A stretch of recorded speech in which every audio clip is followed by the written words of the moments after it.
Let's just dive right into this explainer. Today, we're unpacking a really provocative piece of writing. Chapter 23 from Howard Zinn's landmark book, A People's History of the United States, titled The Coming Revolt of the Guards. Now, whether you personally agree with his conclusions or not, Zinn's work offers this incredibly fascinating lens through which to look at our societal structures.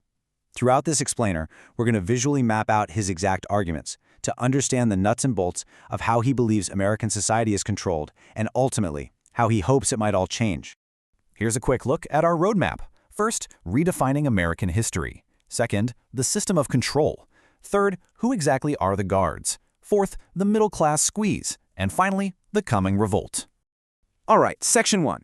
Redefining American history from a people's perspective. What's really interesting here is that Zinn lays his cards right on the table out of the gate. He doesn't even pretend to be purely objective. He tells us point blank that his work is a biased account.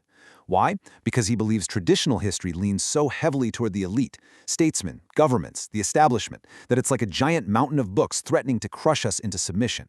So his history deliberately leans hard in the other direction. It focuses squarely on the power of ordinary people and their movements of resistance to act as a counterforce. He argues that traditional history feeds us this really damaging narrative. It teaches us that in times of crisis, we just need to wait around for saviors. The Founding Fathers, Lincoln, Roosevelt. And the implication is that between these crises, everything is fine, and your biggest job as a citizen is just showing up to a voting booth every 4 years. But Zinn totally flips that on its head. In his People's History, he suggests that true historical momentum doesn't come from waiting for saviors. It comes from the continuous, collective rebellions of everyday citizens. Moving right along to Section 2, the system of control and how it divides the 99%. So Zinn points out this really stark reality about our capitalist structure. Just 1% of the nation owns a full third of its wealth. That is a massive, incredible concentration of money at the very top. And to him, it's the central tension of the whole system. He actually calls the American setup the most ingenious system of control in world history because it's flexible enough to distribute just enough wealth to keep massive discontent at bay. But that brings up a really huge question, right? If the wealth concentration is that extreme, how does that 1% actually maintain their hold without facing constant, overwhelming rebellion? Well, according to Zinn, the secret sauce of this system is distraction. It survives by deliberately turning the remaining 99% against one another to fight over the scraps. The elite foster these deep divisions, pitting small property owners against folks with nothing, Black Americans against white Americans, native-born citizens against immigrants, and highly educated professionals against unskilled workers. The whole point of these tactics is to obscure the fact that the 99% are actually in the exact same boat. Think about the social divisions we navigate every single day. Zinn's theory is that we are intentionally kept too busy warring with each other to ever look up and challenge the top 1%. Which brings us to Section 3. Who are the guards, or the buffer class? Okay, if this system requires all this constant management to prevent the 99% from uniting, who is actually managing it? It's not the billionaires out there enforcing the rules on the street. This is where Zinn introduces his core metaphor, the guards. In any complex society, the establishment absolutely relies on the obedience of millions of people to survive. These people are given small rewards, a little bit of privilege, a tiny taste of the riches, and that essentially buys their loyalty, turning them into a buffer class that shields the ultra-rich from the anger of the lower classes. So who exactly are we talking about here? It's everyday professionals. We're talking teachers, police officers, nurses, social workers, technicians, doctors, lawyers. These individuals are effectively drawn into an alliance with the elite. They get just enough of a share of the pie to unknowingly protect the establishment. They're the ones enforcing the laws, running the schools, keeping the machinery of society moving. And Zinn proposes that if these guards were to ever stop obeying, the entire system would simply collapse. Now, into Section 4, the middle-class squeeze and a growing discontent. So what happens when this comfortable buffer class starts feeling the pinch themselves? Are these very guards starting to lose faith in the system they're supposedly upholding?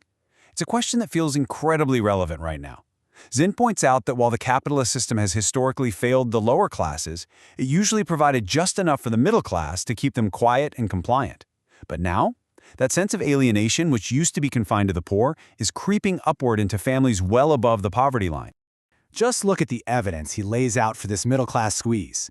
Economic insecurity is rampant. The threat of unemployment isn't just a worry for the unskilled anymore. It's hitting white-collar workers and professionals. A college degree isn't the magic shield it used to be. On top of that, you've got massive financial pressures with high prices and taxes squeezing these middle-class families. As a result, he notes surveys showing a staggering 70 to 80% of Americans distrust government, business, and the military. Think about that for a second. For the first time, both the lower classes and the middle classes, the prisoners and the guards in Zinn's metaphor, are deeply, profoundly disillusioned. And finally, Section 5, the coming revolt, which is really Zinn's hope for the future.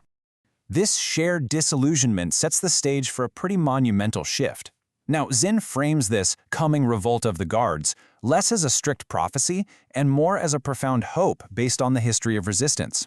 It's a four-step process. First, there's an awakening. The guards realize they are just as expendable as everyone else and recognize a common interest with the rest of the 99%. Second, these servants of the system simply refuse to work or obey.